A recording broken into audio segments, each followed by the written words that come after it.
Ketika Rasulullah wafat, itu separuh sahabat hampir mayoritas, ya Rasulullah, kita semua ingin kita dulu yang meninggal karena engkau begitu penting. Maka jangan meninggal dulu, kita yang meninggal.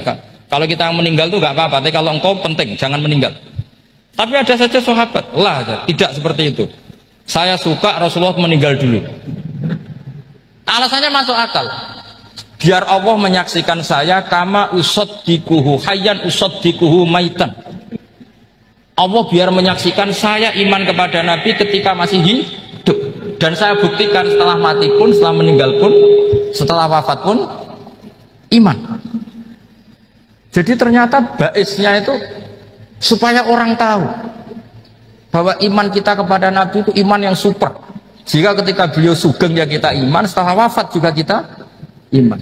Kai usaddikuhu maitan kama usaddikuhu hayyan. Supaya saya mentasdikkan beliau setelah meninggal sebagaimana kita mentasdikkan beliau saat masih hidup.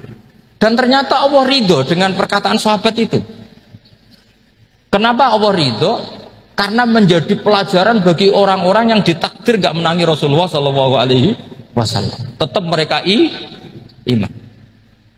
Jadi ijtihadnya sahabat melihat wafatnya Rasulullah itu beda-beda, dan ternyata semuanya diridhoni Allah. Karena ternyata yang suka Nabi wafat dulu adalah ingin supaya umat Islam tetap mencintai beliau, iman sama beliau, tasdik sama beliau, sebagaimana tasdik zaman sugeng. Makanya kita harus mencintai guru-guru kita. Uhibbuhu maitan kama uhibbuhu hayyan. Saya sampai sekarang itu ya merasa Mbah Mun itu tidak meninggal. Saya masih merasa kalau bapak saya tidak meninggal, karena kita mencintai beliau-beliau ketika hidup dan ketika wafat itu sah. Karena beliau-beliau sama kita juga seperti itu. Rasulullah itu ketika mendekati wafat, ya bahasa halusnya intaqala ila rafiqil a'la. Itu Nabi kalau ngedikan tuh rileks sekali. Hayati khairun lakum wa wafati khairun lakum. Cung aku nak uripku ya apik, engko nak aku wis kapundhut ya apik. Fa amma hayati fali asunna lakum as-sunan. Sebagian riwayat fa innakum tuhadditsuna anni wa uhadditsu ankum. Kalau saya masih hidup, saya bisa mengajarkan kamu sunnah, mengajarkan kamu tradisi-tradisi yang benar. Dan ketika aku mati, ketika aku sudah wafat, maka saya jejer Allah, kata Nabi. Saya berdampingan dengan Allah, maksudnya dekat Allah. Tentu bila kaifin walan hisor. Terus sudah fa inna amalakum, amal-amal kamu diperlihatkan ke saya.